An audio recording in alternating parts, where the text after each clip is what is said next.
Livingston County Board meeting here.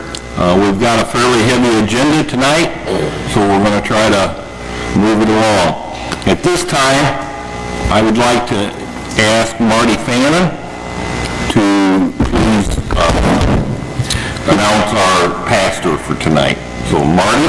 The invocation tonight is being done by Pastor Rod Corabatacanti. I was afraid of that last name, is why I asked Marty to do it. It's so easy. If you don't know Corabatacanti, you can just say, "Can I have some candy?" It's right. That's all my friends calls. Let's bow our hand. Father, this is your day. This is your people. This is your nation. Lord, we submit our will, our plans, our future, everything at your throne, Lord God. Whatever we discuss, whatever we talk, today and forever, Lord God, let it come from you. Father, for this county, for this Livingston County belongs to you, Jesus. Lord, let each and every board member that will be talking, speaking, and whoever coming today to participate, Lord, let your visions come through, let your will come through, let your will be done, just as it is in heaven, Lord God. So we all will know this is a good thing for this community, Lord God. We believe that every good and perfect gift comes from you only, Lord God. I pray for the heavenly blessings upon this board, Lord God, in each and every individual, Lord God, that who is participating in this program, Lord. I pray that give them prosperity upon their life. Lord, I pray that set them free, set all of us free from every kind of bondages, Lord. Lord, let your will be done. Let your kingdom come. In Jesus' mighty name I pray. Amen. Amen. Amen. Thank you. Thank you, Pastor. Is Mr. Ritter here tonight? No. Mr. Kirkton, would you lead us in the Pledge of Allegiance?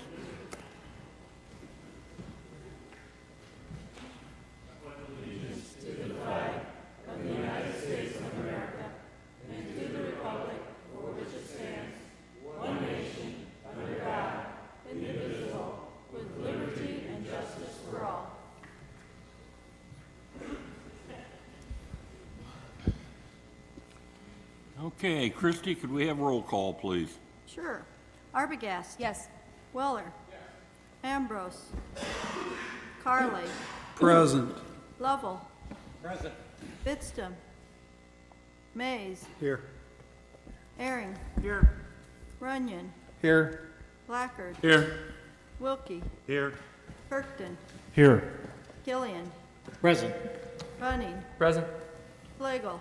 Here. Vietti. Here. Steichen. Schaefer. Here. Manker. Here. Kestner. Here. Ritter. Fannin. Here. Young. Here. Allen. Okay, thank you. You have the agenda before you. Is there a motion to approve the agenda? Motion. Earing, and a second by Lovell.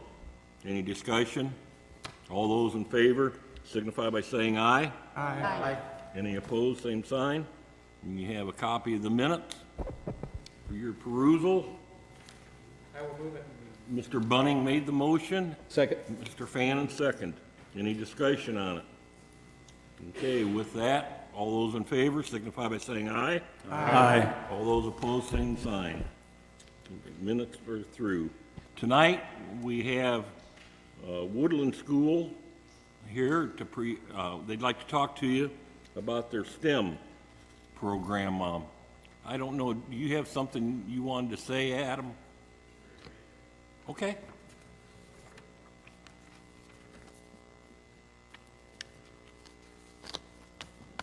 Somehow Adam and brief doesn't go together. Well, Mr. Chairman, I heed your warning that you have a full agenda tonight. In an observance of that, I told the group from Woodland that if the presentation was over 5 minutes, they'd have to pay the money back. So Oh, I okay. assure you, we'll be quick. As you know, STEM is science, technology, engineering, and math. The county has supported that through 4 school districts, and I thought it would be important for each of them to come back. So we've heard from Prairie Central This is Woodland, it's a K through 12 district. We've granted $37,500 approximately to this district, and we'll be in over the balance of the year to report as to the progress in the other districts as well. We want to make sure there's good communication and follow-up between the GLC, EDC, and the county board. Okay. Okay, thank you. Yeah, it was. Thanks for having us. I appreciate it as always, as well as your financial efforts.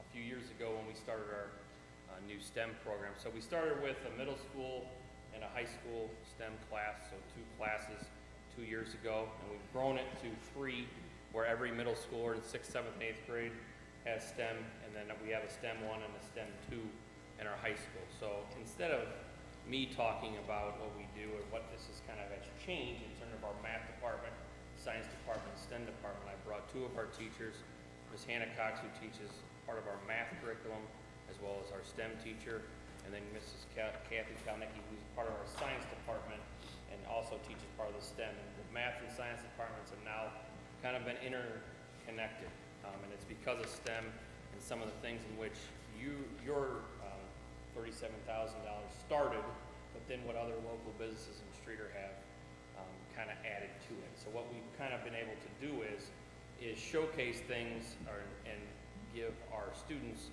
and they'll give some examples, some things that they've been able to do. So when we do these different things, and I think Hannah told me today, is what are you interested in? We have more kids than ever talking to things about computer science, coding, and engineering, where before it was kind of the afterthought. So it has worked in terms of switching the thought process, what's going on. So they'll tell you a little about STEM. Any questions you have? So our goal was to try and incorporate more of the engineering practices that are incorporated within our science standards through our state. And so we have come up with a program that will allow a student to take up to 5 years of STEM-based courses if they start in junior high and go all the way through our STEM 2 progress, or through our progress. Now, the thing about STEM 2 is pretty much practices that they're doing by themselves. They're going to 3D print a prosthetic. They're going to 3D print a heart valve. Those are some of the things that they're going to be able to do based off of what they've learned previously in the other different classes. In order for them to do that, we go through what is called the design process. I personally have just learned about it, and we're bringing it really into our classes big time. They go through the entire engineering process to where they have to identify and state their problem. They have to manage a budget and figure out what materials they're going to use, what's going to be practical, what's not. They're going to research, and then they're going to build, and then they're going to redefine it if it doesn't work after their testing, and then they're going to go through these processes to try to figure out what is working, what is not working. And then they present to us, and we're trying to actually bring in community members to actually sit there and watch the presentations as well, and maybe give them pointers and see what they could be doing for their company one day. So I'm really big on the design process, and it's something that is hitting pretty big. Our biggest goal this year was to incorporate more real-world problems, such as building the prosthetics that they'll do in STEM 2, and incorporating energy-efficient housing where they'll construct greenhouses and swamp coolers and different things that'll allow them to understand how energy efficiency works. And our junior hires will actually be constructing an assistive devices ramp based off of a need that they see within our school. And that, using those real world examples allows us to bring in more community members, to be able to have guest speakers, to be able to have, so like with the medical part of this, we can bring in OSF and have them see what they're doing. With the energy efficiency, we've already had windmill companies come in and teach, because our kids actually build model windmills and then test them out to see how efficient they actually are. For our middle school, we do a GIS track, and I personally know a couple people. We are going to have webcam from West Virginia and Arizona and guest speak and be able to do that. So it's actually opened up quite a few doors for us. And in the coding portion, we have people come in and they actually create their own app for the school, a functioning app, or for something that they could use in their everyday life. So it's actually, this has opened up quite a few doors, and our kids are diving into this and loving it as well. I actually had a kid say to me today, I never thought I would like some of this stuff, but you've sparked an interest, this has sparked an interest, so we're trying it out, see where it goes, so. We're also trying to incorporate our elementary into a lot of our projects from junior high to high school, so we do what are called Bigs Littles projects. And so fourth grade, they'll do a unit on catapults in their science curriculum, so we're planning on bringing them in and learning about projectile motion together, and then working on using those simple machines that can be used to make the catapult and create it together. And it's also allowed us to go into professional development, and personally, it has sparked an interest in me. I went to college to be a high school math teacher, or to be a math teacher. I am now pursuing my master's in STEM education. So it's actually opened up a door for myself, something I never knew I was going to be interested in. So not only opening up doors for our students, but allowing me to take my career a step further as well. So that's what we have. Thank you. I have a question for you. I understand this is your second day of school today, and they're making you stay nights already, aren't they? Yeah. Doesn't seem fair, does it? But we do thank you very much. Thank you. Yes, ma'am.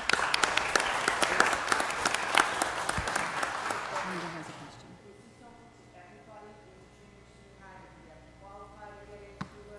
The only prerequisite is that currently is for STEM 2 that they have to take STEM 1. Just because we're building along a lot of the practices that have been incorporated into STEM 1. But right now, any junior high student is able to take it, and any high school student is allowed to take the STEM program. Is this done during the day? What class do they come out of, or do they lose the study hall? It's or an how- actual class period that we are within the classroom doing these different projects. So it's one of their electives that they're allowed to take. So they don't actually have to take it. They can take something else. They choose to take one of our courses. Do they get a grade for it? Yes. Thank you. Any other questions? Okay, thank you very much. Thank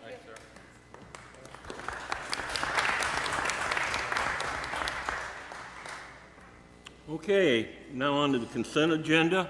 We have the approval of the bills, and also Joe Stock is going to be appointed to the ZBA. We have currently only 5 members, and Joe will be the 6th, and so we still have a member yet to appoint to make it a complete board. So with that, I'd ask for a motion. So moved. Bannon, Arbogast. Any discussion? Okay, roll call that, please. Arbogast. Yes. Weller. Ambrose. Yes. Carly. Yes. Lovell. Yes. Mays. Yes. Herring. Yes. Runyon. Yes. Becker. Yes. Wilkie. Yes. Kirkton. Yes. Killian. Yes. Bunning. Yes. Slagle. Yes. Fieri. Station. Schaefer. Yes. Manker. Yes. Kestner. Yes. Bannon. Yes. Young. Yes. Allen. Okay, going on now to the committee reports. The first one, I think undoubtedly will be the most discussion of any of the items on the agenda. We have representatives from Farnsworth, and they've got a short presentation to give, and then there'll be a question and answer period. So, with that, I'll turn it over to Mr. Killian. Thank you, Mr. Chairman. Yeah, we have Dave Bernison, Neil Finland, and Jeff Gastel here. And just an update, we did have a meeting August 5th, and we went over the bills for July, public safety, law and justice. A lot of repairs Don Verdon and his crew took care of. Historic courthouse, health and education building. That was all passed. We had a very good meeting on the health and education building, and when we sent it to the county board, It was not unanimous, it was a 4-2, but it did come here with a nod of acceptance, and I'll turn it over to Farnsworth and Wiley. Gentlemen? Okay, thank you. We prepared just kind of a quick review and update of materials you've seen before.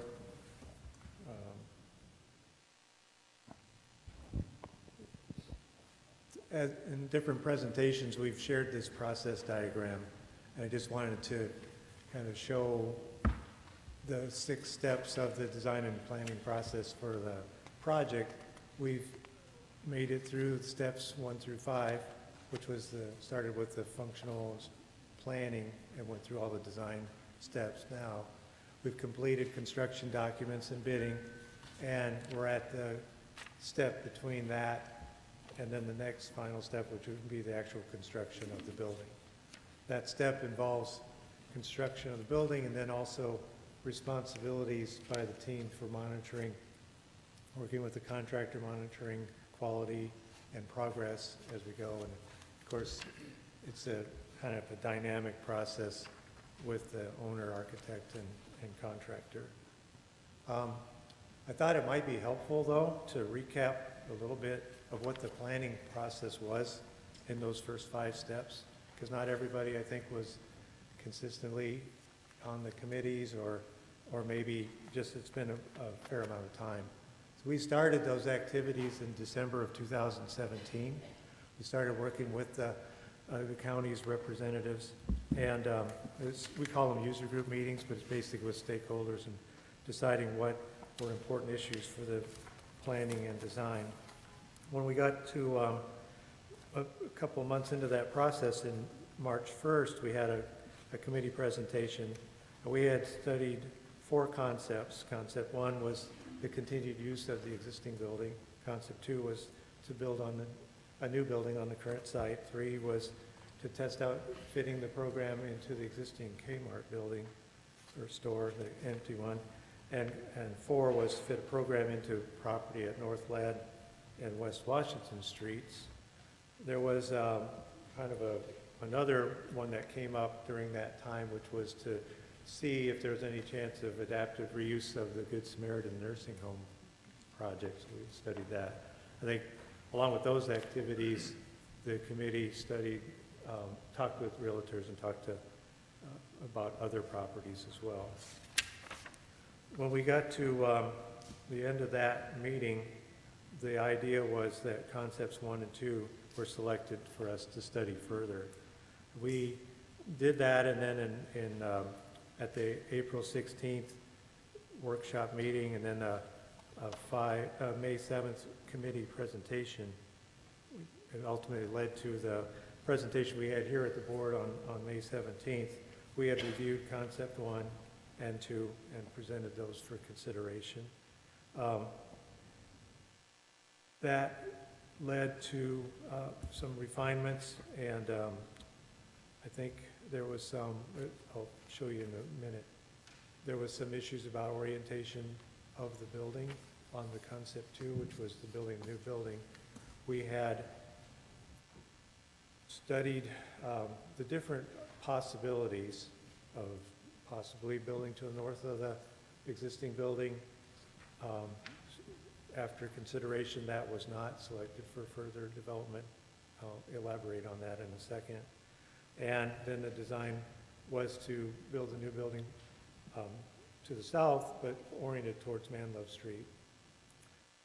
During these April and May meetings, it was decided by the county, the actual users of the facility, that they would really prefer the building to be oriented towards Torrance Street. So we made that change in the concept, and that's what was presented on May 30th, when at that board meeting then the concept 2 was selected and approved to be proceed into actual building design. And those are those steps 2 through 5, the schematic design, design development, construction documents. On November 13th, we presented the schematic design when that was finished. In March of this year, we presented the design development, and now we're here at the end of the construction documents and bidding. Just as a little recap, this is the current site plan. The ideas of the way the building's sited is so the existing building could remain operational during construction. That was kind of the prime directive. And that the entry for the new building is oriented towards Torrance Avenue.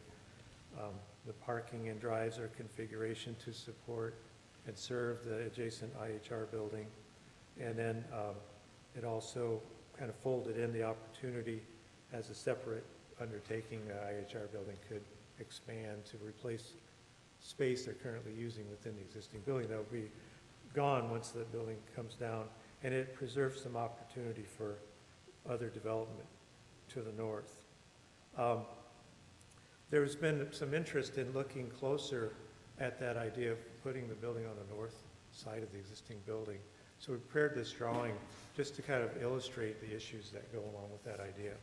So this plan, we can see the property line and the setback lines.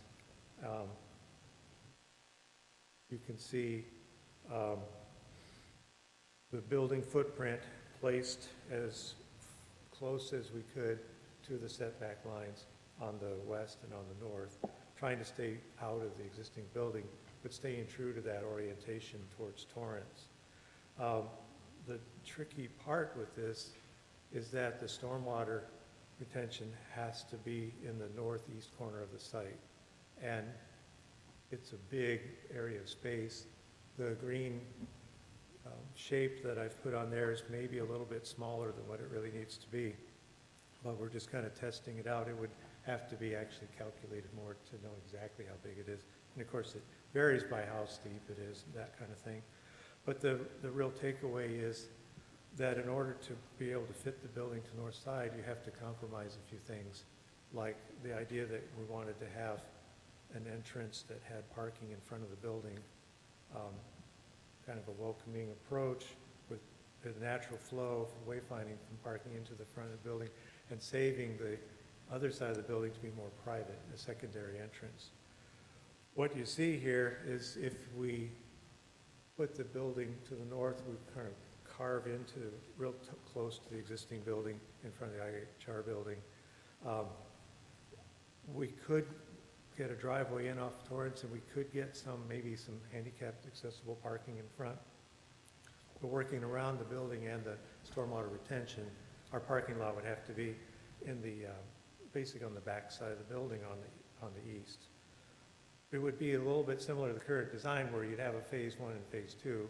You would do what you could in the first phase, which is get the new building built, make it operational, move into it, and then phase 2, when you could then tear down an empty existing building, and then you could finish doing your parking lot development. So that can work. It's just the parking is all going to be on the back side of the building. Just to kind of show a little bit, this was the illustration we had at the May 17 and 30 presentations. One of the other aspects of the concept was, because the building is unfortunately existing building, wish it was a little bit closer to Torrance or a little bit farther away. It would fit so much better, but it is what it is. So in the idea that we are to the south of the existing building, we're oriented towards Torrance, and we develop a driveway that comes in to serve that building. It develops an opportunity to have a couple of other parcels along Torrance that could be developed for other use. It could be sold, or it could be park space or something like that. The next slide, it's just kind of going backwards chronologically.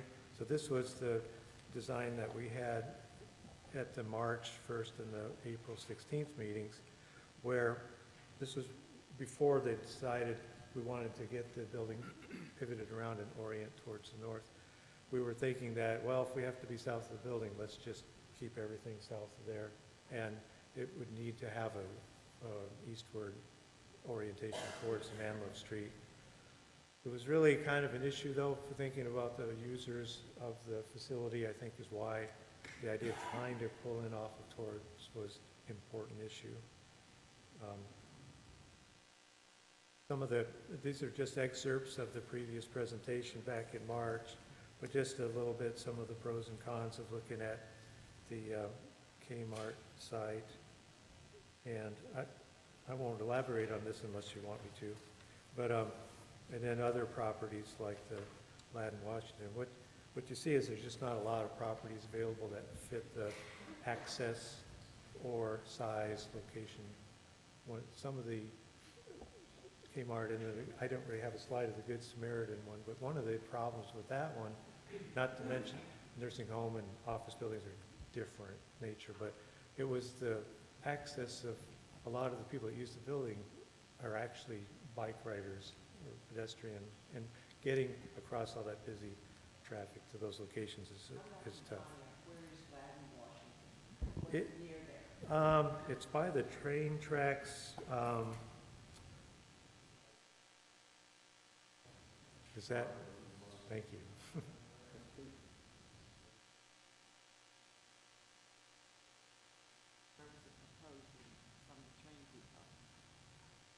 It was property, the existing buildings were just to the west of it.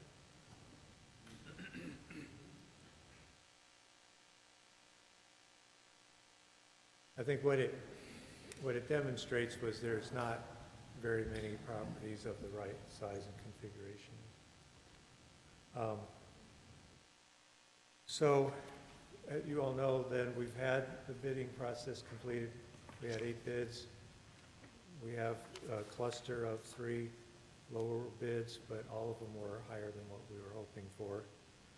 This little presentation here just kind of shows an analysis of how it compares to our update we did in July.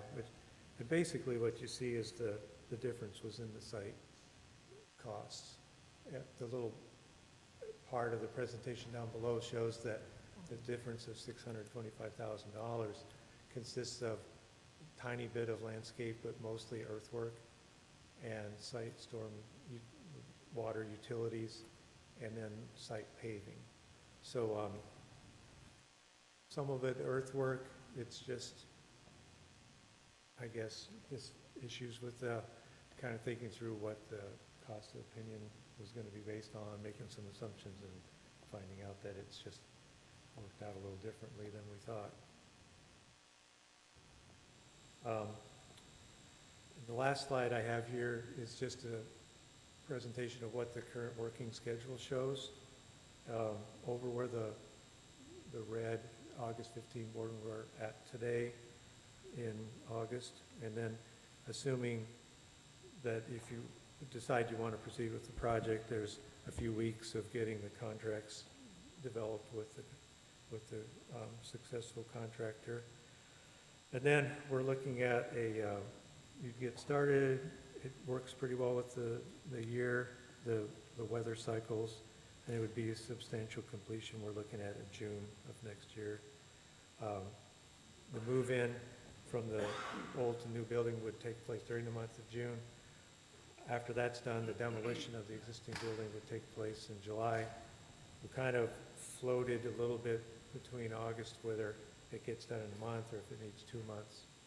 And then we're figuring that there's going to be another 2 months after that's complete in order to finish up phase 2, which is patching the parking lot and everything that goes with that. So everything would all be wrapped up by November 2020. That's all I have prepared. If anybody has any questions, be happy. There might be a question or two. Yeah, I would assume so. I'm That's guessing. fine.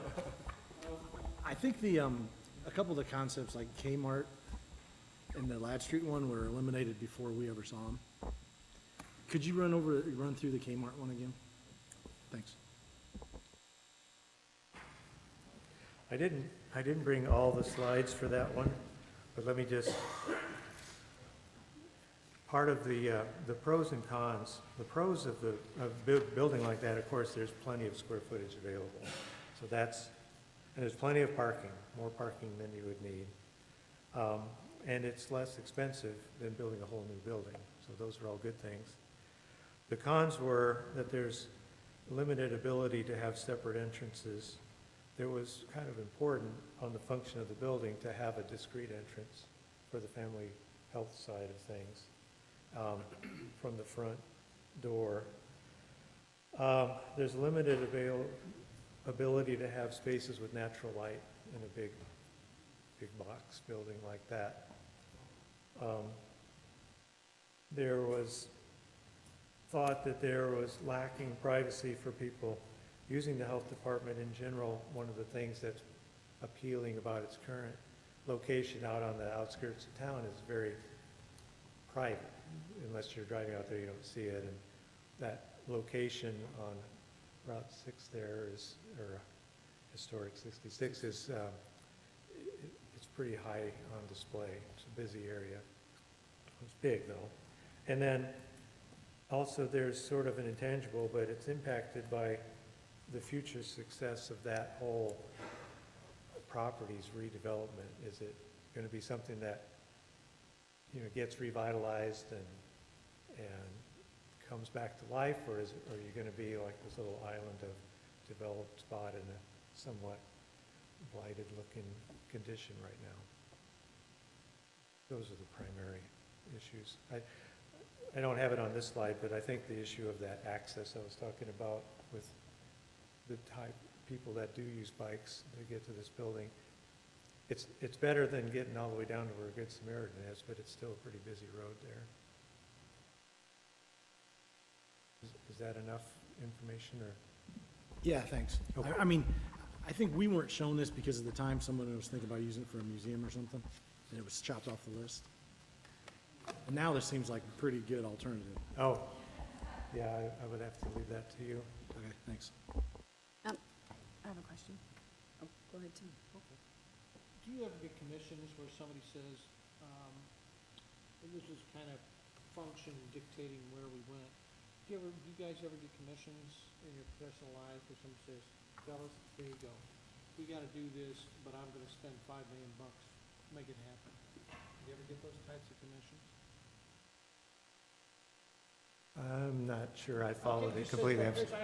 here's the basic function, but my top dollar, I want this it's gotta come in at $5 million. Oh, to design it down to a certain, Right. Do you ever get those sorts of commissions? sure, yep. Yes. Okay, I have a question. I know you touched on the building. So the way you have it drawn now, it faces Torrance, correct? Yes. If it were to be flipped to face Manlove, which you have done before, would there be, what would be the cost savings in doing that? Would there be a cost savings in flipping the building? Are you asking flipping it but to the south of the existing building, or flipping it on the north where I had that sketch? The north, the south? Okay. The south? The original where it's south, but it's Yeah, and facing. then flipping it towards, yeah. Jeff, I don't know if you could speak, it's probably more site related. It may be a little more efficient for the parking. One of the aspects of facing it towards Torrance is you have a drive that comes down and circles in front of the main door. And going to the east, you don't have that opportunity. Going towards Manlove, you don't have that opportunity for a formal LA or an entrance. So there might be a little less pavement. The detention and the utilities will be really similar to what they are. Probably the biggest way it could be less expensive is you might not redevelop all that property to the north of the existing building. You might just, I mean, I'm assuming you'd still take the building down just so it doesn't become a maintenance blight for you. But if you took, you could just patch the demolition site back to, just so it's sort of neutral, and then not really do anything with the property that's on the north side there. Or do it some other day at a different undertaking. There's not a tremendous amount, maybe to answer it in general, there's not a tremendous amount of savings to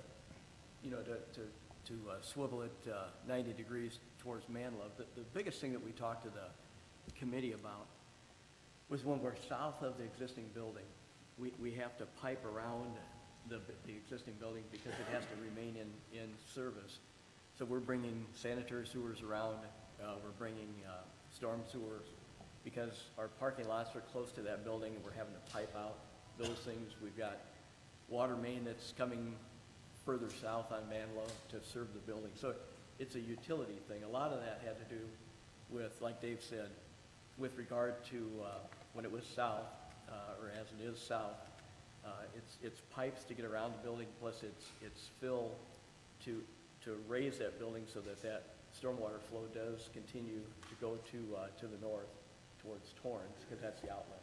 So there's not a lot of savings. And where we felt we were kind of needing to be is south of that building, because to go north, things just did not fit very well. Between detention, parking, the function of the building, and that's where that decision was. So If it was north instead of south, would it be too close to the street?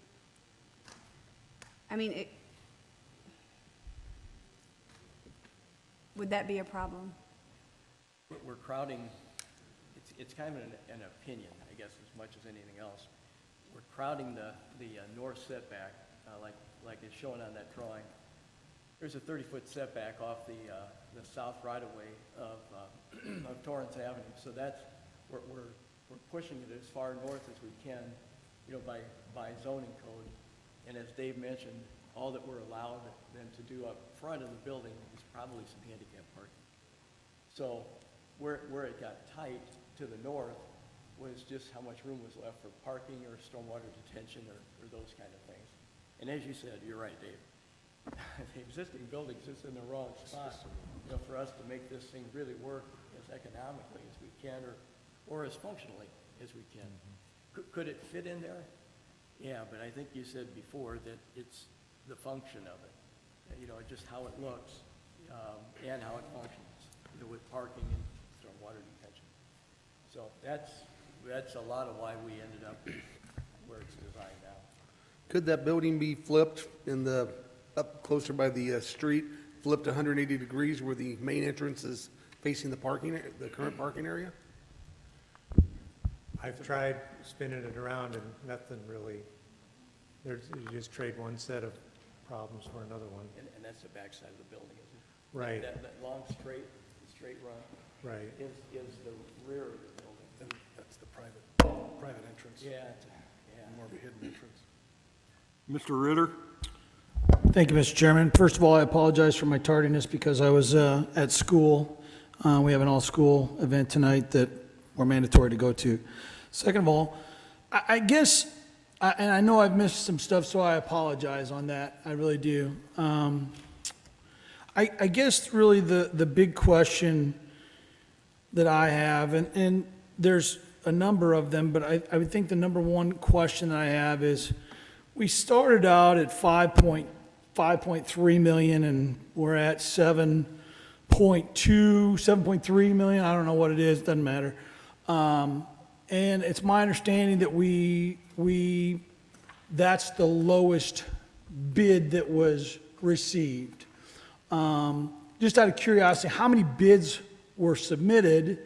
And then how do we get from 5.3 million to 7 point whatever? And knowing that number, it's going to go up. And because it's going to go up. And so I'm really trying to grasp around that whole thing, because we're talking to the tune of possibly $2 million. So part of it is being sure that we're comparing consistent costs. There's building construction costs, and then there's the project costs, which include the bids, but they also include allowances for furniture or for IT and things like that. So some of those numbers have placeholders. They get developed as we go, and some of them are developed by the county, some are guesstimates from us.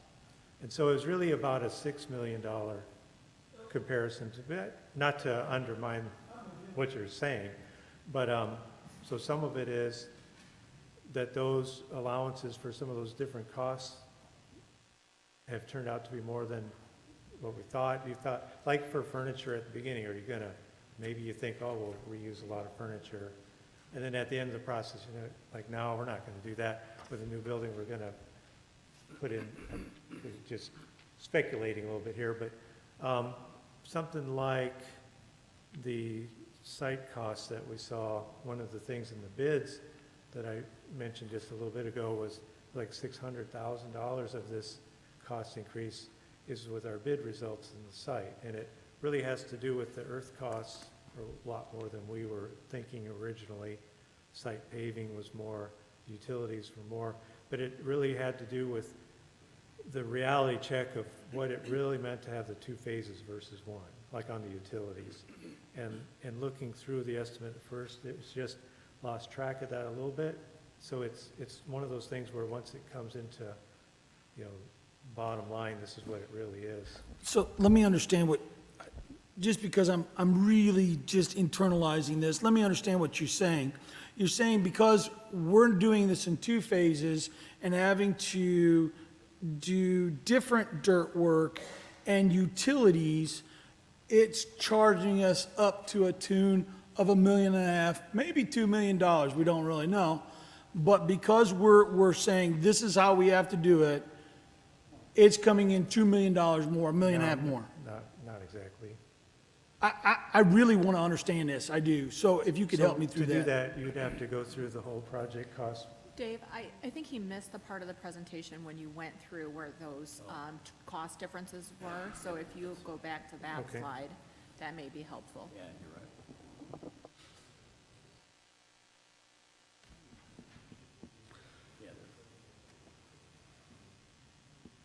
I think a lot of the issues of how the difference between the construction cost and the total project cost budget, I think, is the point. Right.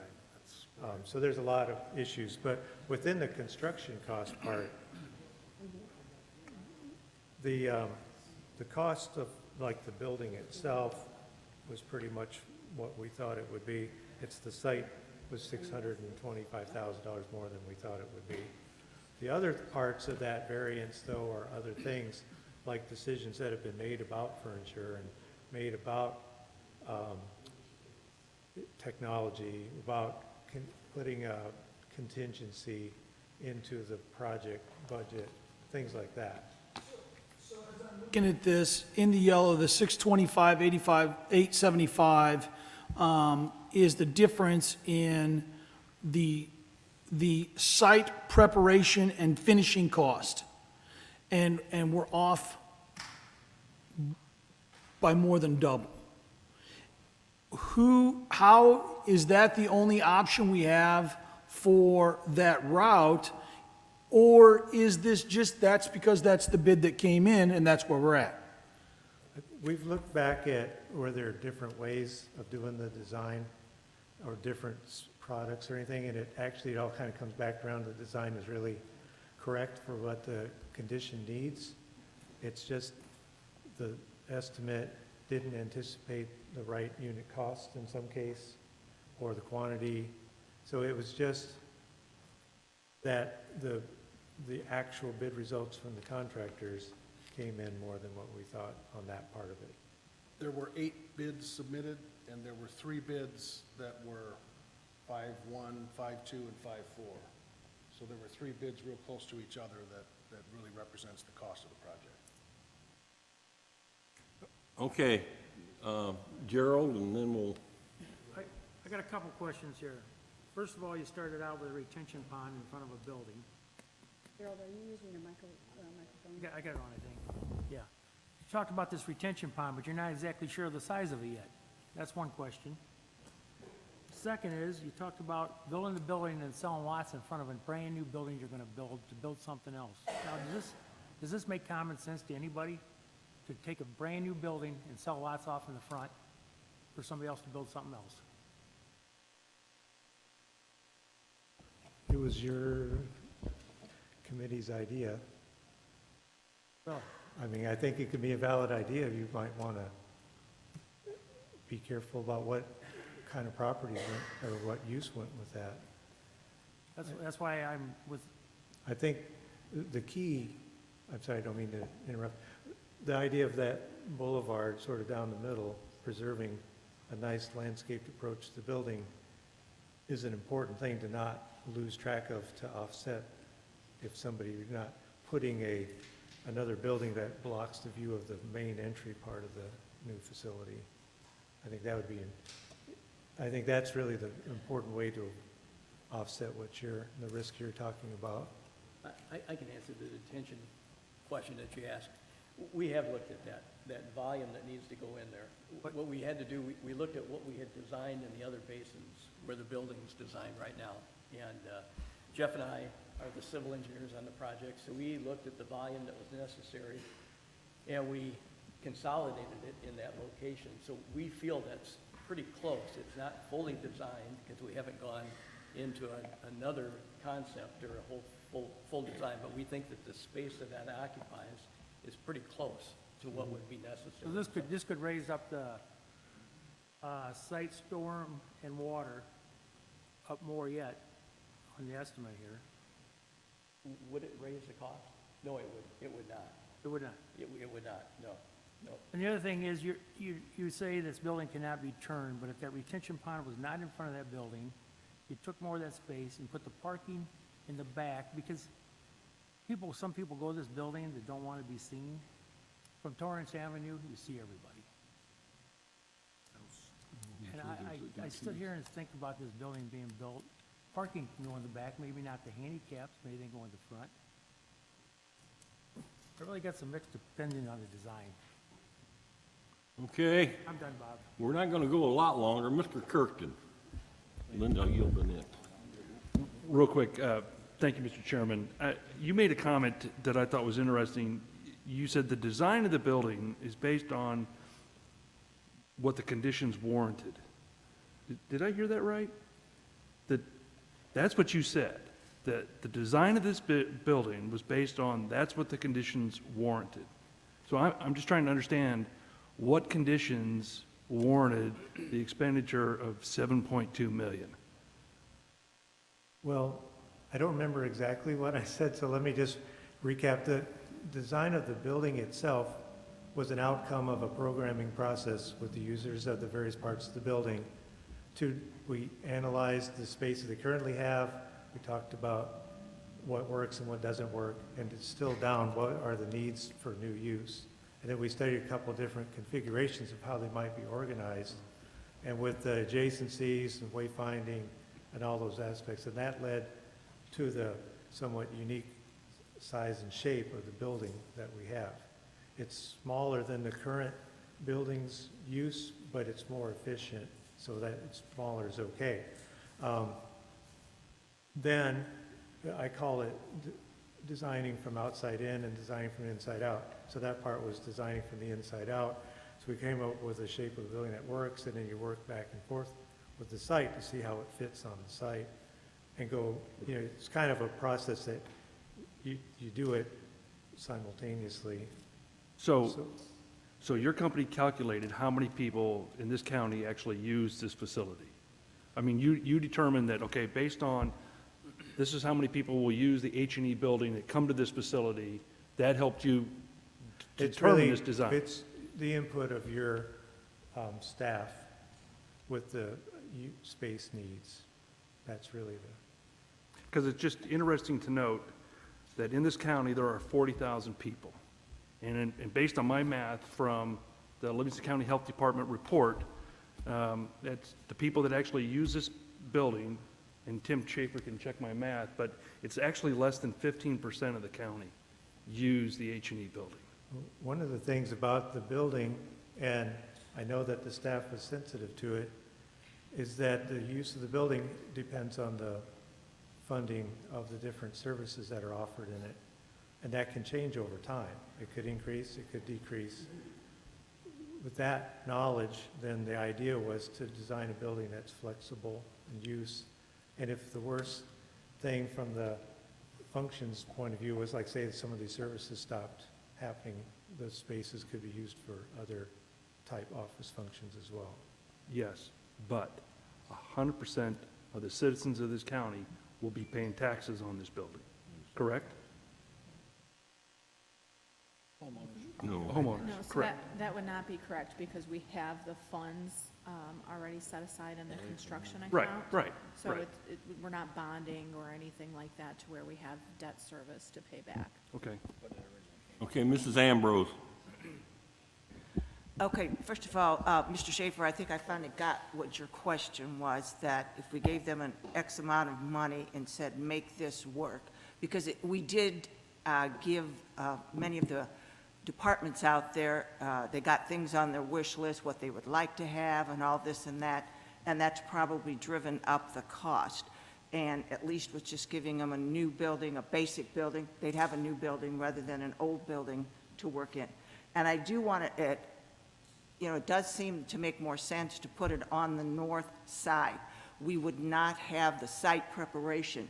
And back, I'm not sure when this presentation was, but it was if we were to knock down, if we were to remodel the existing building and they had to go somewhere else, the office is in there, you have down $100,000 for temporary rental during the construction.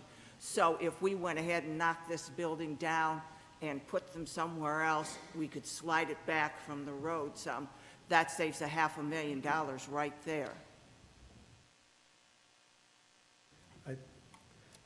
That sounds like it would be neat to be able to do that. The temporary relocation probably needs to be vetted more about its impact on the services itself. We probably have to So those scatter numbers, them around the so you're town. not sticking by your numbers? I'm not saying the numbers, I'm saying the function, the impact on the uses themselves. Oh, okay, Mr. Blackard, we're gonna vote on this here in about 3 minutes.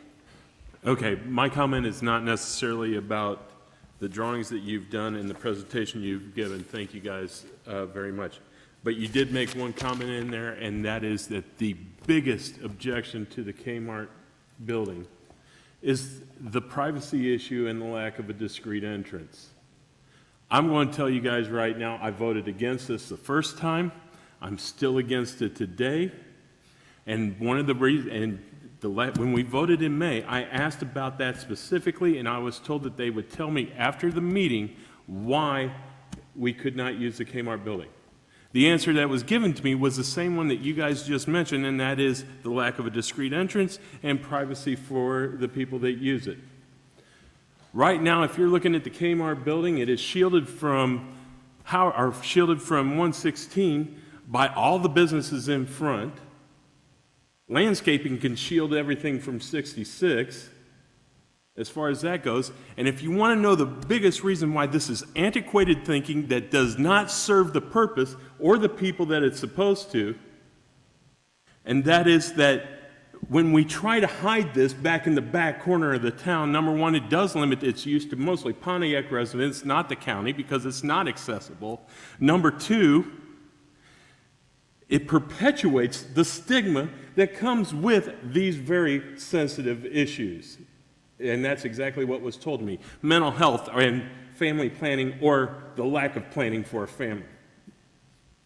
It perpetuates the stigma that happens with that, and all we have to do is turn around behind us and see a model example of why that theory about privacy is blown out of the water, because right on the corner between two courthouses is the Hope Crisis Pregnancy Center. Right here, right downtown. Not only is it a model for why this is antiquated, stinking thinking about privacy, but it's also another model for other things that go on, that want to go on in the county, because it doesn't use any county funds. Thank you. Okay. Mr. I Chairman? don't think we usually have applause. Yeah, go ahead, Elena. I did want to address the statements by Mr. Ritter, just so everybody's clear. The increase from what Farnsworth presented in their last presentation versus where we are today, the difference is about 1.2 million. So not 2 million, 1.2 million. The difference in the construction cost is $689,000. I wanted you to know where these numbers are coming from. The other numbers are related to an increase in what was projected for furniture. I looked at those numbers. Farnsworth had in about 80,000. These are owner provided. They've always indicated that we need to look at those and provide our own numbers. I looked at what we have spent on average for the other buildings, so those numbers were increased for the rolling filing cabinets and the furniture. It's about $280,000 increase. The security equipment that was added to the building, along with access control and telephone systems, is an increase of $80,000, and we added $100,000 for contingency. That comes to 1.149, so that's basically your $1.2 million difference, just so you know where it's at. 689,000 as part of the construction cost. Everything else are things that we have looked at internally. We've got cost estimates from Bennett for these things that we're providing. Initially, we also used our experience and what we've done for this building and the Law and Justice Center to come up with the other estimates. So I think this is much more accurate. We did not want to come back and ask for more money after you approve the final budget. So that's where that's coming from. Okay. Yeah, Bob. Yeah.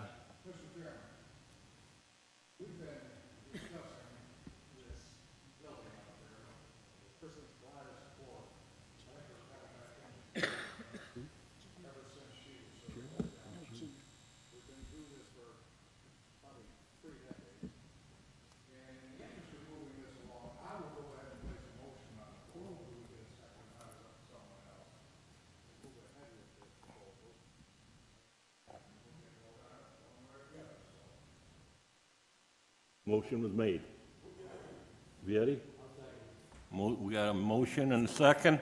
Before we vote, I think Gina had it. I just have a question. If the majority votes no tonight to move on with this, it doesn't make it dead in the water, does it? Yep. That's what it makes it.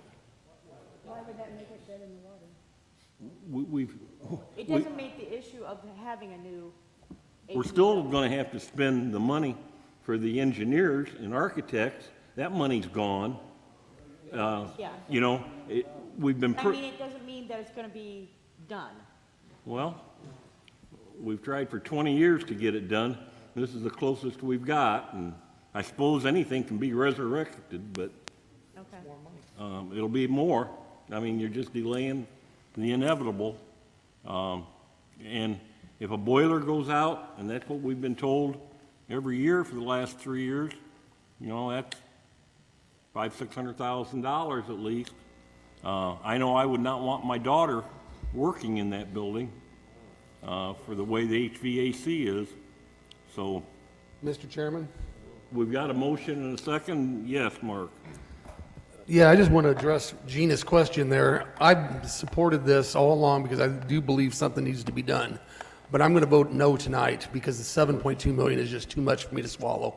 But I'm still for doing something over there. So as far as whether this is dead, as far as I'm concerned, it's not.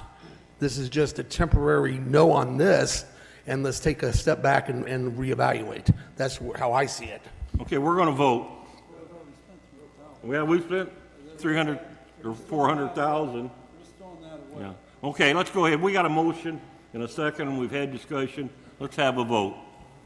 Christie? Arbogast. No. Weller. Yes. Ambrose. Because I don't feel it's been fully covered and there are other options, no. Just a second, I grabbed the wrong. What are you doing?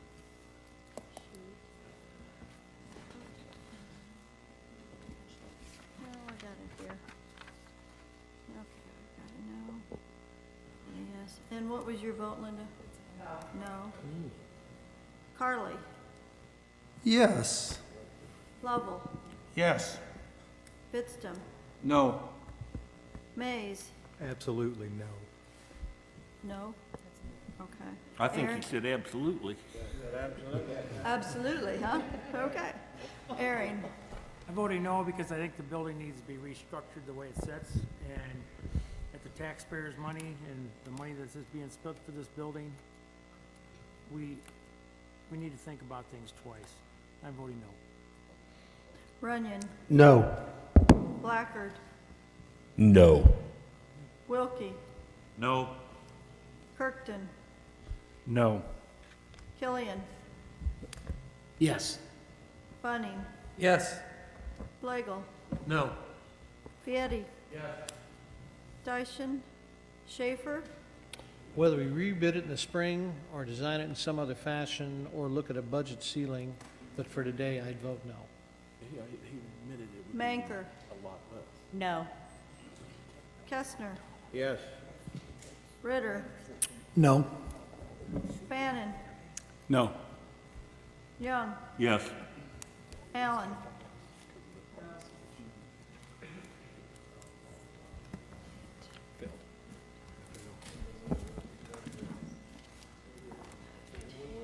Eight ayes and 15 nays. No, he didn't. According, Farnsworth Group, I want to thank you for everything publicly that you've done for us to move this, at least to this point, so. Mr. Mays has a question.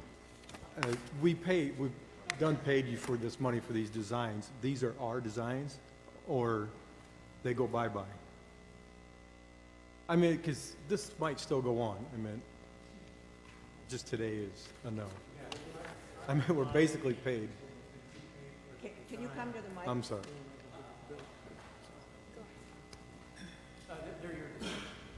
They're your designs. Yep, yeah, you bet. That's why we left the plans when we were together for the committee meeting. That's, nothing to hide. We wanted to make sure you had our work product, so, yeah, they're yours. Yep. Thanks, Neil. Yeah, you bet. Okay, moving on to the, do you have anything else, Mr. Killian? I'm sorry. No, I want to thank Farnsworth, and that, I think, is the end of my report, but thank you, gentlemen, very much. Ag and zoning, Mr. Bunning. Thank you, Mr. Chairman. We do have one action item to bring forth for you today. It is a zoning case SF-1-19 and V-4-19. Chuck is making his way to the podium. Okay. The only zoning case you're really addressing tonight is the SF-118. The variances go before the Zoning Board of Appeals for their approval, but I want to make sure that everybody is aware of the total proposal here, so you have an idea of what's here. You had the report in regards to this is where the Wingers are seeking to take their 5.75 acre parcel, which is on the west end of Pine Street, just on the edge of unincorporated Fairbury. They want to divide it into two parcels. One parcel has two flat storage buildings on it. They want to continue to have that as farm structures and use that. They are farmers, they want to use that.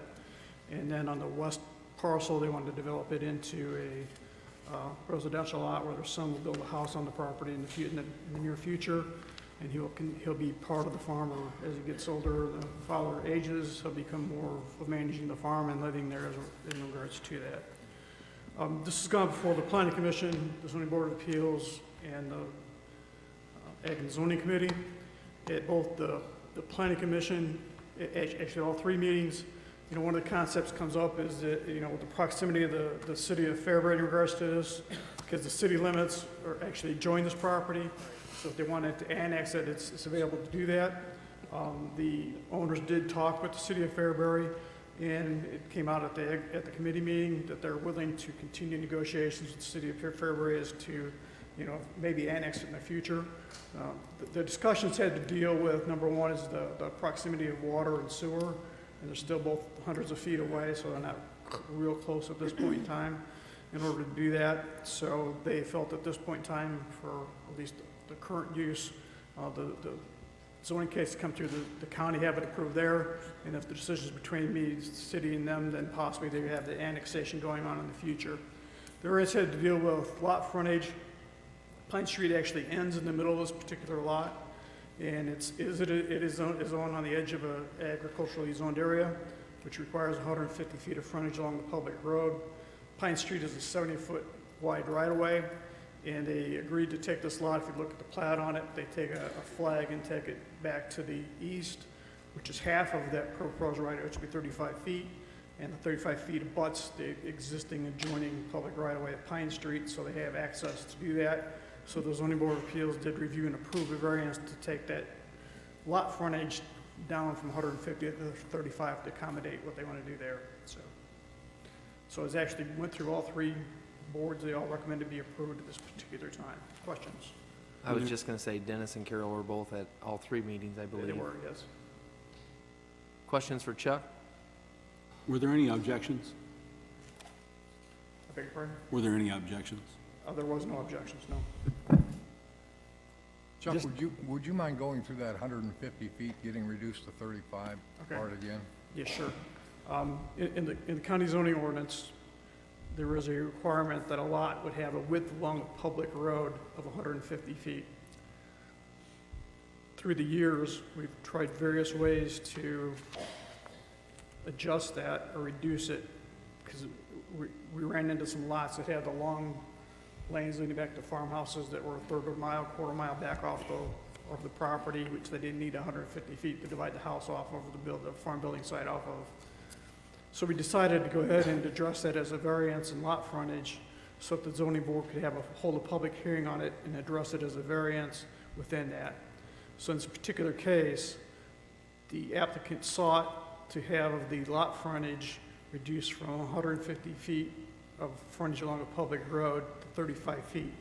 In this particular case, the public road is Pine Street that's coming down towards that piece of property, which had an existing 70-foot road right away. It doesn't extend past the entire property. So the lot that'd be developed residentially would not have frontage along that unless they go ahead and take this flag pole that basically takes it down. It's 35 feet wide, and that gives them a legitimate area for them to put in a private drive. It's wide enough for them to do it. In past discussions, it was determined that 30 feet is probably wide enough to accommodate vehicles going both directions. Worst case scenario, if you have a fire, that fire truck going both directions, you can make that work. Chuck? Yes.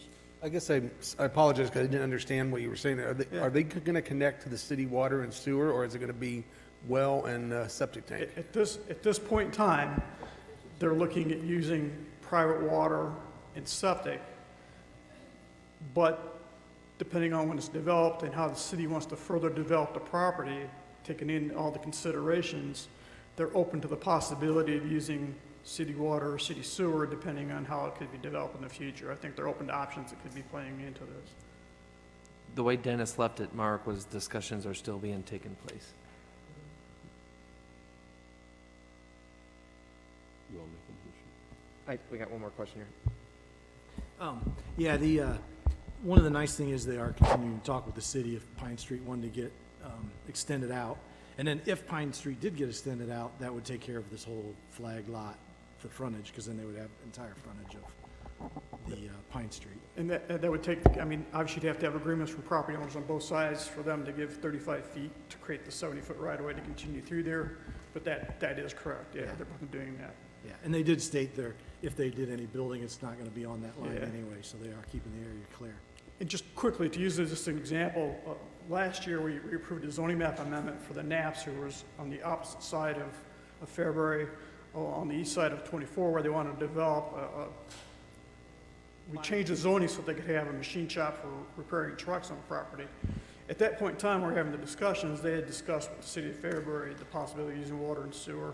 They weren't sure what they're going to do, so we went ahead and processed the zoning on that. But when they're now building it, but they've annexed it into the city of Fairbury because it became more viable for them to use the city water and city sewer. That's where it was located with the industrial and commercial areas that are out there. So, they've looked at the options. We approved it, looking at our options, but as time processed, they went ahead and annexed it to use the available process to make that work. If there are no other questions, I will make the motion, Mr. Chairman. Who was the second? Killian? Any discussion? Okay, we'll go ahead and roll call that, please, Christie. Arbogast. Yes. Weller. Ambrose. Yes. Carly. Yes. Lovell. Yes. Fitstum. Yes. Mays. Yes. Herring. Yes. Runyon. Yes. Blackard. Yes. Wilkie. Yes. Kirkton. Yes. Killian. Yes. Bunning. Yes. Slagle. Yes. Vietti. Yes. Schaefer. Yes. Manker. Yes. Kestner. Yes. Ritter. Yes. Bannon. Yes. Young. Yes. Allen. That's all we have for action items, and there's one informational item for you. Due to a scheduling conflict in September, Ag and Zoning has moved their meeting to 5 p.m. the night of the board, September 12th. So just wanted to make the public aware of it, that we are doing our meeting the 5 o'clock the night of the county board, September 12th. Thank you, Mr. Chairman. Okay, Finance Committee, Mr. Schaefer, Chairman. Thank you, Mr. Chairman. For consideration tonight, a couple things, one of which is a resolution in the state of Illinois, counties, probably not Cook, but other counties, the state, if you will pay your public defender 90% of the salary that you were paying your state's attorney, the state will pick up 66 2/3% of that salary. We have historically done that, and I would motion that we do so again. Okay, Mr. Bunning, a second. Second. Is there any discussion? Okay, roll call vote, please, Christie. Arbogast. Yes. Weller. Ambrose. Yes. Carly. Lovell. Yes. Pittston. Yes. Mays. Yes. Herring. Yes. Runyon. Yes. Blackard. Yeah. Wilkie. Yes. Kirkton. Yes. Killian. Yes. Bunning. Yes. Slagle. Yes. Vietti. Yes. Schaefer. Yes. Manker. Yes. Kestner. Yes. Ritter. Yes. Bannon. Yes. Young. Yes. And Allen. Yes. Thank you, folks. Other item of business, Leanne is here, Circuit Clerk's office. She, as is her duty and custom, files a report for the board semi-annually, and this is one of those times. It was submitted and it's part of your packet. If you have any questions for her, if she has any comments, by all means do so. Good evening. Hi. 6 months again, it rolls around quickly, doesn't it? It's a basic 6-month report, nothing unusual. We receipted more the first 6 months usually of the year. Tax season, when taxes come back, we see an increase in payments in the fines and fees. Pretty steady. Any questions? Hearing none, Mr. Chairman, I would motion the report be approved by the full board. Okay, we got a motion. Do we have a second? Cat? Okay, Earring. Roll call that, please, Christie. Arbogast. Yes. Weller. Yes. Ambrose. Yes. Carly. Yes. Lovell. Yes. Pittston. Yeah. Mays. Yes. Herring. Yes. Runyon. Yes. Blackard. Yeah. Wilkie. Yes. Kirkton. Yes. Killian. Yes. Bunning. Yes. Slagle. Yes. Vietti. Yes. Excuse me. Schaefer. Yes. Manker. Yes. Kestner. Ritter. Yes. Bannon. Yes. Young. Yes. Allen. Yes.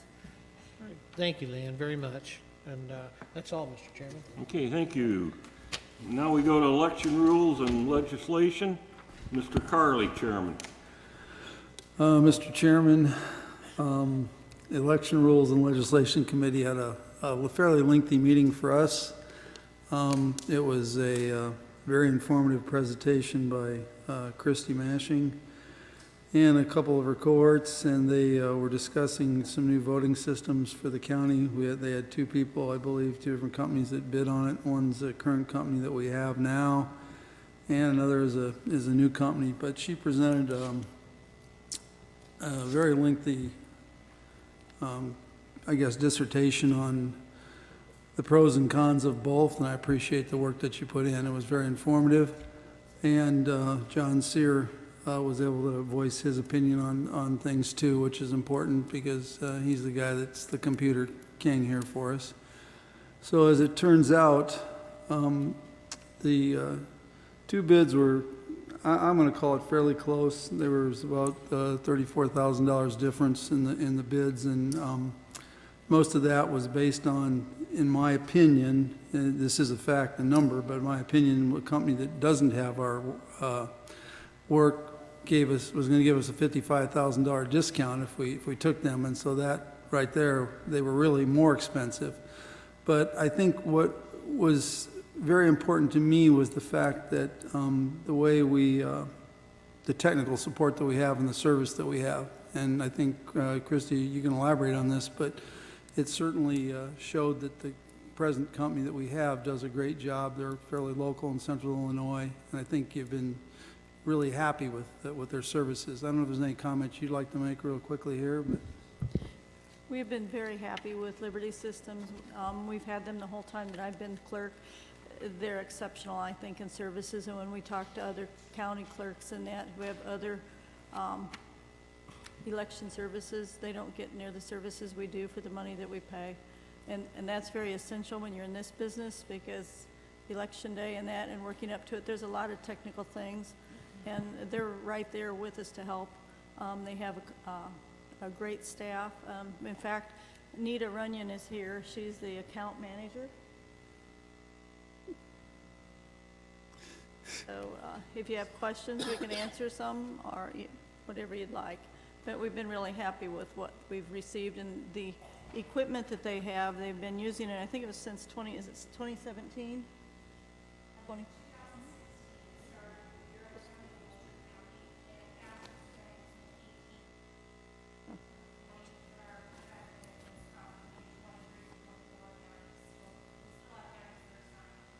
And when I started this process, it wasn't just with, when we sent the bids out, the first part of, or in the middle of June.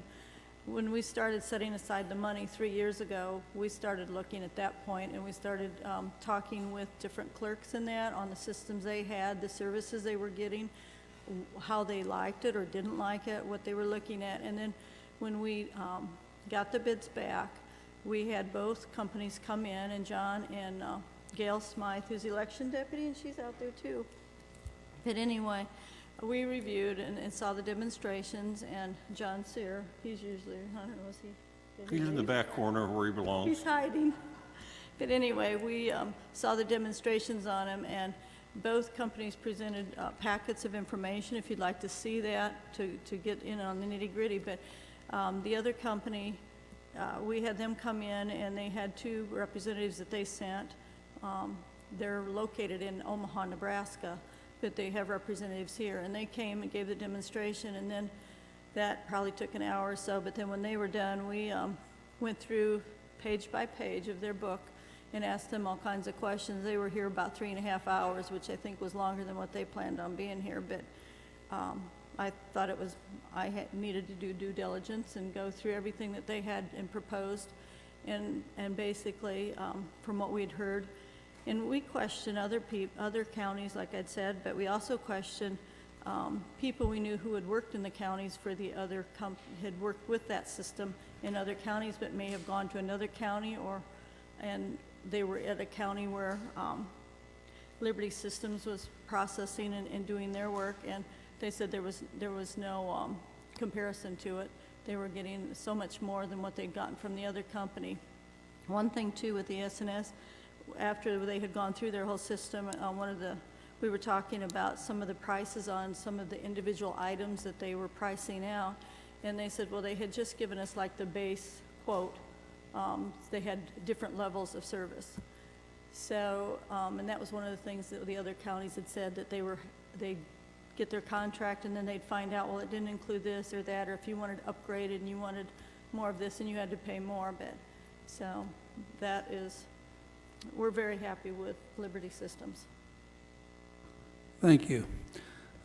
Based on what Christie has reported and the other people involved and their feelings, I'd like to make a motion, Mr. Chairman, to accept the proposal submitted by Liberty Systems for new election equipment for Livingston County. I'll second it. What was that? We got a second. Who seconded it? Who? Black. Wilkie? Oh. Okay. Could I say one more thing, though, too?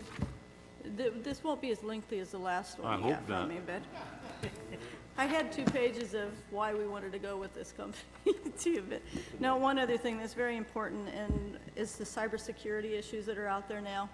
Okay, this system has a Linux system, and the ESNS had Windows 10, And John can attest too that the Linux system is a higher cybersecurity software. Also, this Unison equipment, they started out in California, and they were one of the first companies to, or manufacturers to complete the Department of Homeland Security cybersecurity product assessment testing.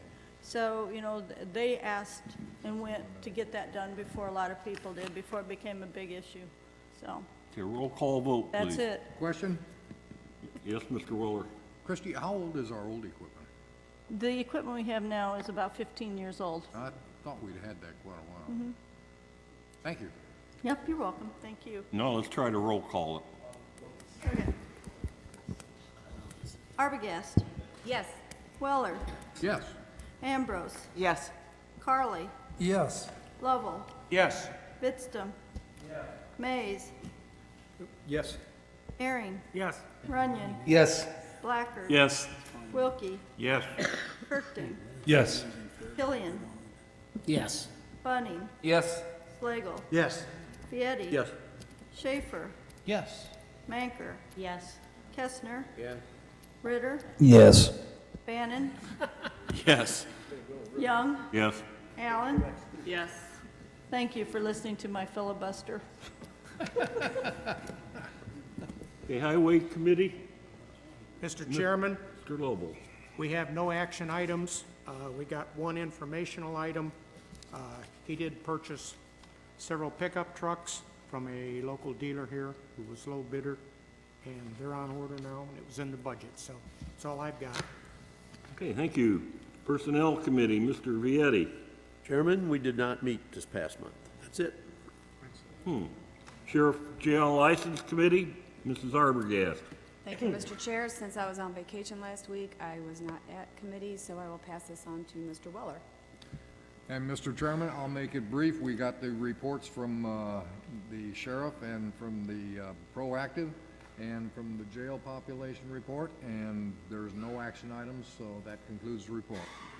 Okay, Administrative Committee, there's a lot of activities that have been happening lately. I think the Finance Committee has really had a lot of work to do with the budget process coming about, as all committees have done a great job, so I don't think you get nearly enough credit for your committee meetings. So with that, we'll go to Veterans Assistance Committee, Mr. Kestner. Thank you, Mr. Chairman. Our meeting was brief. We changed two line items, requested totals. One for driver's pay for transport of veterans. That was increased for next year's budget request by $700. And the telephone, cell phone line item, the request was increased by $600, and that's my report. Okay, thank you. And Mrs. Allen, IT Committee. Thank you, Mr. Chairman. We met with John, and he had a capital request that he was going to submit, and it's for an addition of the paging system for the Law and Justice Center and Historic Courthouse. He stated that if the fire alarm is going off, you can't hear anything coming over the telephones. This would also include speakers for hallways, boardroom, etc., where no phones are located. He also indicated in his monthly report that he has finished his NACO leadership training, and he indicated that the motor in the screen here in the boardroom has been replaced at a cost of approximately $2,000. And as you heard from Christy, he's been working with her on the replacement of the elections equipment, and he also prefers the Unison equipment based on the redundancy and security. And that ends my report. Okay, thank you.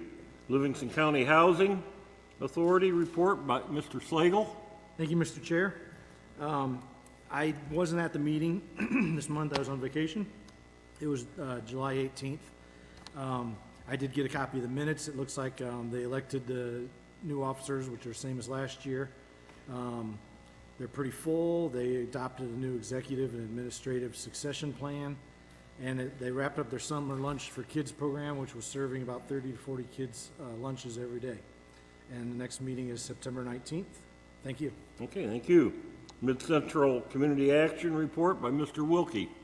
We didn't have a meeting in July, but they moved into their new office down here on, right down by County Market, and that's the end of my report. And Mr. Station is not in attendance, so I don't think probably anyone else has anything to report on Board of Health. Mental Health Board, though, we have Mr. Vietti. Thank you, Chairman. They met today. I missed the meeting. Their next meeting is September 19th. Thank you. Okay, thank you. Now we've come to public comment. We still have executive session to go, so if you come up, I just ask you to get right to your point and make it as quick as you can. So anyone that would like to come up, any order.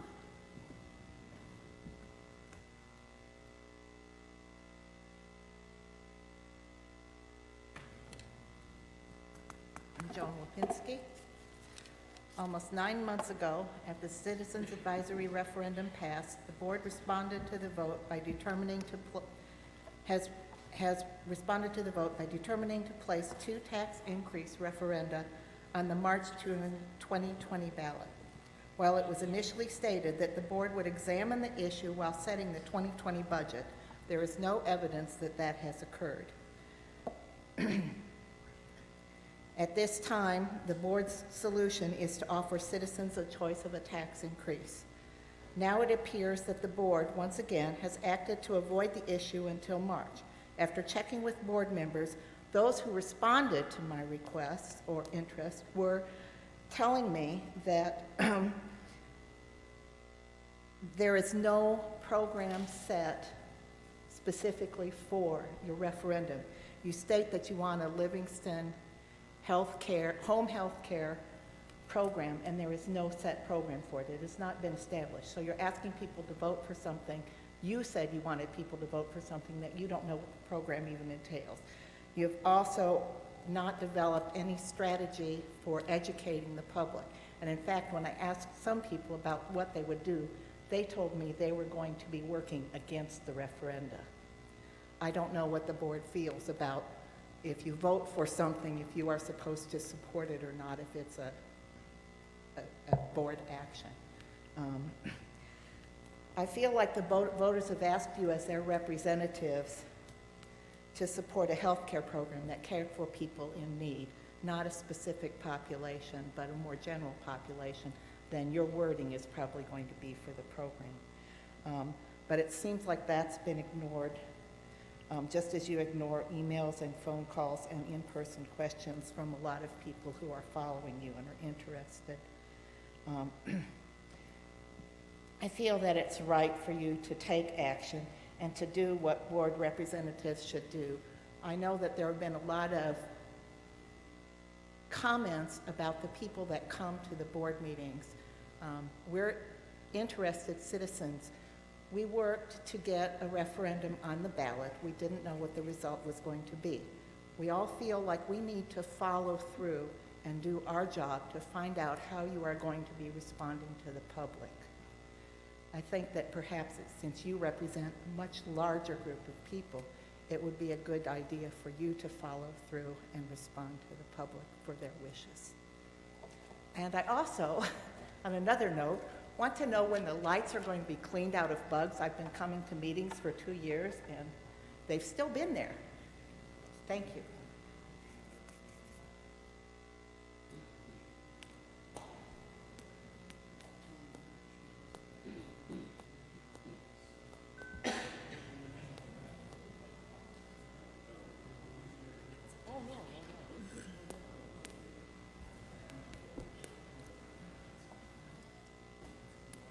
Go ahead. Thank you. I'm Alice Gordon, Southeast Livingston County. Been a resident here for 15 years. I'm a nurse practitioner. I want to address the health and education building that was voted on tonight. I am shocked, sort of pleasantly, but not. Thank you, Mr. Blackard, I believe, gave a very impassioned statement, which is encouraging to me. I will definitely go back and listen to this on the video, because I want to catch everything you said, but I appreciate you're doing it because I have been coming to many of the board meetings, not all, many, for the last year, year and a half, maybe 2. And it's very disturbing.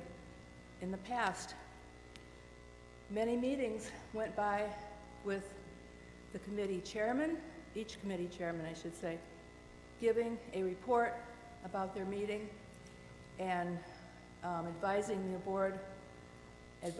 the board approve this or that, whatever. No discussion, railroaded through, vote taken, everybody votes pretty much along the line of the committee chairman.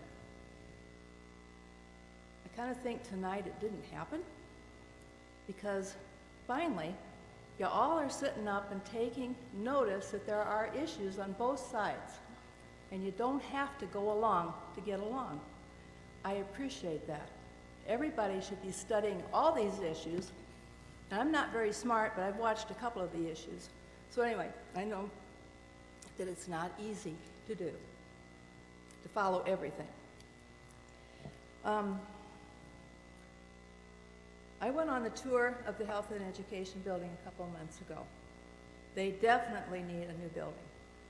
I'm a nurse practitioner, retired. I've worked in a lot of facilities. It's deplorable. It smells bad. It smells moldy to me. That is a health issue for everyone who works there or goes in for appointments of any kind. I don't think it's ADA accessible in all areas. In fact, I know it's not. Whether a person is a client there or working there as staff and they break their leg, they're not going to be able to get to every area that they need to get to. So that is deplorable. Also, I went into the bowels of the building, and I'm a little bit mechanical myself, and I saw the heating, the HVAC or whatever it's called. I don't know if you've all seen it or not, but it's a beautiful, beautiful, big old metal thing in the basement. And, you know, the boiler, yes. And it's rusty and it can't be doing a very efficient job. So, they need a new building. Mr. Kirkton, you quoted, I think, 40,000 population? I just looked. By the 20, yeah, and it's going down. 2017, 36.5 is what I just Googled. And I didn't catch whether you said only 15,000 or 1,500 people use the health department. I don't know. 15% of the total population use the health department. Now, are you maybe speaking of appointments to, I mean, like physical appointments to go in for checkups, well child, family planning, immunizations, all that kind of stuff? Is that what you meant? Okay. Okay. Well, maybe you don't really need to, because I believe that water and environmental offices are there, permits for getting a septic tank and all that kind of stuff. That affects, environmental affects everybody in the county, every person that lives here. So that is 36,000 people, not just 15%. It affects 100% of our population.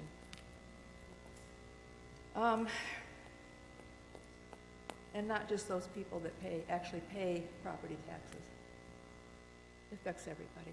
And we all pay taxes one way or the other, whether we own or rent or whatever. I think that's about all I gotta say. But I thank you for finally, everybody woke up tonight. And I am sorry to hear that right now we're not gonna get a new health department because we really need it. But work on it some more. You'll get it. Thank you. Thank you. Anyone else? Okay, I'd entertain a motion then to go into executive session. Kathy Arbogast and Steve Lovell. And it's for, read the numbers off, Kathy.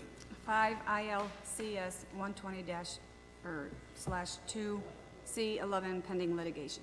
Okay, so we'll clear this room for our executive session. Who Roll made call. the motion and seconded? Okay, roll call. Who motioned? Arbogast, Lovell. Okay.